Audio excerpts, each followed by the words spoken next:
जय माता की प्रिय भक्तों, माता रानी आपका सदैव हित करे और आपके जीवन में कभी भी कोई दुख या कष्ट ना हो। देखिए, ये गुप्त नवरात्रि चल रहे हैं माघ मास के, और माघ मास के गुप्त नवरात्रि में माता की महिमाएं सुनने का बहुत ही ज़्यादा विधान है, बहुत ही ज़्यादा पुण्य फलदायी है। तो आप लोगों को आज मैं श्री दुर्गा सप्तशती का दूसरा अध्याय सुनाने वाली हूँ।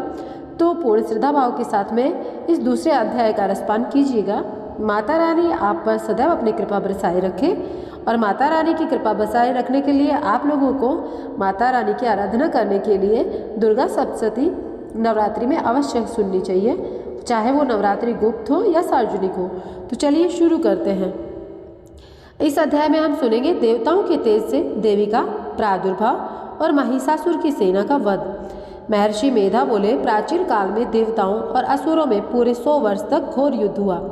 महर्षि मेधा ने जब ऐसा बताया तो बताया कि देवराज इंद्र देवताओं के नायक थे। इस युद्ध में देवताओं की सेना परास्त हो गई थी, और इस प्रकार संपूर्ण देवताओं को जीत महिषासुर इंद्र पर बन बैठा था। युद्ध के पश्चात हारे हुए देवता प्रजापति श्री ब्रह्मा के साथ लेकर उस स्थान पर पहुँचे जहाँ पर कि भगवान शंकर विराजमान थे। देवताओं ने अपनी हार का सारा वृतांत भगवान श्री विष्णु और शंकर जी को सुनाया। वह कहने लगे, हे प्रभु, महिषासुर सूर्य, चंद्रमा, इंद्र, अग्नि, वायु, यम, वरुण तथा अन्य देवताओं के सब अधिकार छीनकर सबका अधिष्ठाता स्वयं बन बैठा है। उसने समस्त देवताओं को स्वर्ग से निकाल दिया है। वह मनुष्यों की तरह पृथ्वी पर विचर रहे हैं। दैत्यों की सारी करतूत हमने आपको सुना दी है। आपकी शरण में इसलिए आए हैं, आप उनके वध का कोई उपाय सोचें। देवताओं की बातें सुनकर भगवान श्री विष्णु और शंकर जी को दैत्यों पर बड़ा गुस्सा आया। उनकी भौहें तन गई और आंखें लाल हो गई। गुस्से में भरे हुए भगवान विष्णु के मुख से बड़ा भारी तेज निकला, और उसी प्रकार का तेज भगवान शंकर, ब्रह्मा, इंद्र आदि दूसरे देवताओं के मुख से प्रकट हुआ। फिर वह सारा तेज एक में मिल गया, और वह तेज का पुंज ऐसे दिखता था जैसे जाजल वल्यमान पर्वत हो। देवताओं ने देखा कि उस पर्वत की ज्वाला चारों ओर फैली हुई थी, और देवताओं के शरीर से प्रकट हुए तेज को किसी अन्य तेज से तुलना नहीं कर सकते थे। एक स्थान पर इकट्ठा होने पर वह तेज एक देवी के रूप में परिवर्तित हो गया, और अपने प्रकाश से तीनों लोकों में व्याप्त जान पड़ा। वह भगवान शंकर का तेज था। उससे देवी का मुख प्रकट हुआ। यमराज के तेज से उस सिर के बाल बने। भगवान विष्णु के तेज से उसकी भुजाएं, चंद्रमा के तेज से दोनों स्तन, इंद्र के तेज से जंगा और पिंडली बनी। पृथ्वी के तेज से नितंब भाग बना। ब्रह्मा के तेज से दोनों चरण, और सूर्य के तेज से उनकी अंगुलियां पैदा हुई। वसुओं के तेज से हाथों की अंगुलियां एवं कुबेर के तेज से नासिका बनी। प्रजापति के तेज से उसके दांत, और अग्नि के तेज से उसके नेत्र बने। संध्या के तेज से उसकी भौहें, और वायु के तेज से उनके कान प्रकट हुए। इस प्रकार उस देवी का प्रादुर्भाव हुआ। महिषासुर से पराजित उस देवी को देखकर अत्यंत प्रसन्न हुए। भगवान शंकर ने अपने त्रिशूल में से एक त्रिशूल निकालकर उस देवी को दिया, और भगवान विष्णु ने अपने चक्र में से एक चक्र निकालकर उस देवी को दिया।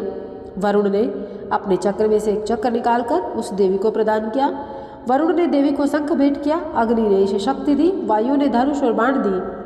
सहस्त्र नेत्रों वाले श्री देवराज इंद्र ने उसे अपने वज्र से उत्पन्न करके वज्र दिया। ऐरावत हाथी का एक घंटा उतारकर देवी को भेंट किया। यमराज ने उसे कालदंड में से एक दंड दिया। वरुण ने उसे पाश दिया। प्रजापति ने उस देवी को स्फटिक की माला दी। ब्रह्मा जी ने उसे कमंडल दिया। सूर्य ने देवी के समस्त रोमों में अपनी किरणों का तेज भर दिया। काल ने उसे चमकती हुई ढाल और तलवार दी। उज्ज्वल हार और दिव्य वस्त्र उसे भेंट किए गए, और इसके साथ ही उसने दिव्य चूड़ामणि दी। 2 कुंडल, कंकण, उज्ज्वल अर्धचंद्र, बाहों के लिए बाजूबंद, चरणों के लिए नुपुर, गले के लिए सुंदर हंसली, और अंगुलियों के लिए रत्नों की बनी हुई अंगूठियां दी गई।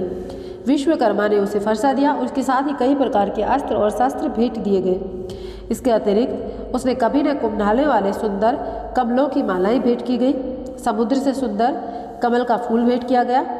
हिमालय ने सवारी के लिए सिंह और तरह तरह की रत्न देवी को भेंट किए। यक्षराज कुबेर ने मधु से भरा हुआ पात्र, और शेषनाग ने उन्हें बहुमूल्य मणियों से विभूषित नागहार भेंट किया। इस तरह दूसरे देवताओं ने भी आभूषण और अस्त्र देकर उसका सम्मान किया। इसके पश्चात देवी ने उच्च स्वर से गर्जना की। इस भयंकर नाद से सारा आकाश गूंज उठा। देवी का वह उच्च स्वर से किया हुआ सिंहनाद समा न सका। आकाश उनके सामने छोटा प्रतीत होने लगा। उससे बड़े जोर की प्रतिध्वनि हुई, जिससे समस्त विश्व में हलचल मच गई और समुद्र कांप उठे, पृथ्वी डोलने लगी और सबके सब पर्वत हिलने लगे। देवताओं ने उस समय प्रसन्न हो सिंहवाहिनी जगतमयी देवी से कहा, हे देवी तुम्हारी जय हो। इसके साथ ही महर्षियों ने भक्ति भाव से विनम्र होकर उनकी स्तुति की। संपूर्ण त्रिलोकी को शोकमग्न देखकर दैत्यगण अपनी सेनाओं को साथ लेकर हथियार आदि सजाकर उठ खड़े हुए। महिषासुर के क्रोध की कोई सीमा नहीं थी। उसने क्रोध में भरकर कहा, यह क्या उत्पात है। फिर वह अपनी सेना के साथ उस ओर दौड़ा जिस ओर से भयंकर नाद का शब्द सुनाई दिया। आगे पहुंचकर उसने देवी को देखा, जो कि अपनी प्रभा से तीनों लोगों को प्रकाशित कर रही थी। उसके चरणों के भार से पृथ्वी दबी जा रही थी। माथे के मुकुट से आकाश में एक रेखा सी बन रही थी। उसके धनुष के टंकार से सब लोग क्षुब्ध हो रहे थे। देवी अपनी सहस्त्र भुजाओं को संपूर्ण दिशाओं में फैलाई खड़ी थी। इसके पश्चात उनका दैत्यों के साथ युद्ध छिड़ गया और कई प्रकार के अस्त्र शस्त्रों से सबकी सब दिशाएं उद्वासित होने लगी। महिषासुर की सेना का सेनापति चिक्षु नामक एक महान असुर था। वह आगे बढ़कर देवी के साथ युद्ध करने लगा। दूसरे दैत्यों की चतुर्गिणी सेना साथ लेकर चामर भी लड़ने लगा। 60,000 महारथियों को साथ लेकर उदग्र नामक महादैत्य आकर युद्ध करने लगा। महाहनु नामक एक असुर 1 करोड़ रथियों को लेकर असिलोमा नामक असुर 5 करोड़ सैनिकों के साथ में युद्ध करने लगा। वास्पल नामक असुर 60 लाख असुरों के साथ युद्ध में आ डटा। विडाल नामक एक असुर 1 करोड़ रथियों सहित लड़ने को तैयार था। इन सब के अतिरिक्त और भी हजारों असुर हाथी घोड़े और साथ लेकर लड़ने लगे। इसके पश्चात महिषासुर करोड़ों रथों, हाथियों और घोड़ों के सहित देवी के साथ लड़ने लगा। सभी असुर तोमर, बिंदीपाल, शक्ति, मौसल, खड़गों, फरसों, पट्टियों के साथ रणभूमि में देवी के साथ युद्ध करने लगे। कई शक्तियां फेंकने लगे। कोई अन्य शस्त्र आदि के पश्चात सबके सब दैत्य अपनी अपनी तलवारों में हाथों में लेकर देवी की ओर दौड़े, उसे मार डालने का उद्योग करने लगे। मगर देवी ने क्रोध में भरकर खेल खेल में उन सबके अस्त्र शस्त्रों को काट दिया। इसके पश्चात ऋषियों और देवताओं ने देवी की स्तुति प्रारंभ की और वह प्रसन्न होकर असुरों के शरीरों पर अस्त्र शस्त्रों की वर्षा करती रही। देवी का वाहन भी क्रोध में भरकर दैत्य सेना में इस प्रकार विचरने लगा, जैसे कि वन में दावानल फैल रहा है। युद्ध करती हुई देवी ने क्रोध से भर जितने श्वासों को छोड़ा, वह तुरंत ही सैकड़ों हजारों गणों के रूप में परिवर्तित हो गए।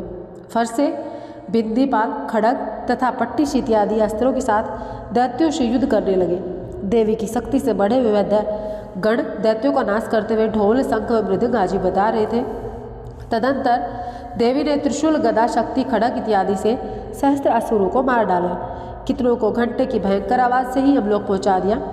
कितने ही असुरों को उसने अपने पास में बांधकर पृथ्वी पर धर घसीटा। कितनों को अपनी तलवार से टुकड़े टुकड़े कर दिए और कितनों को गदा की चोट से धरती पर सुला दिया। कई दैत्य मूसल की मार से घायल होकर रक्त वमन करने लगे। कई सूल से छाती फट जाने के कारण पृथ्वी पर लेट गए और कितनों की बाण से कमर टूट गई। देवताओं को पीड़ा देने वाले दैत्य कट कट कर मरने लगे।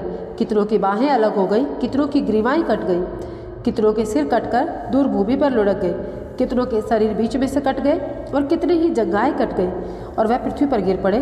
कितने ही सिरों व पैरों के कटने पर भी पृथ्वी से उठ खड़े न हुए और शस्त्र हाथ में लेकर देवी से लड़ने वाले दैत्यगण भूमि में बाजों की ध्वनि के साथ नाच रहे थे।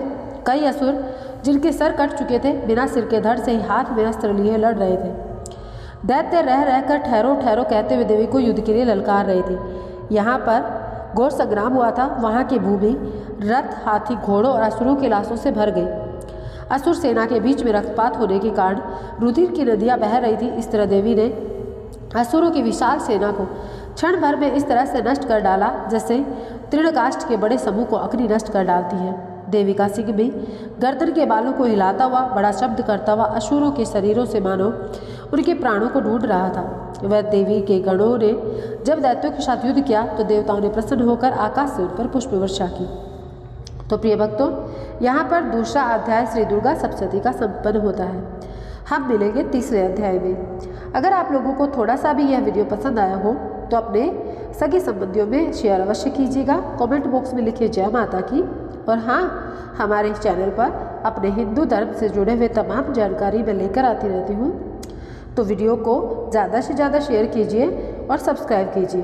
और हाँ, आज तबीयत ख़राब होने की वजह से आप लोगों को जो असुविधा हुई उसके लिए मैं माफ़ी चाहती हूँ।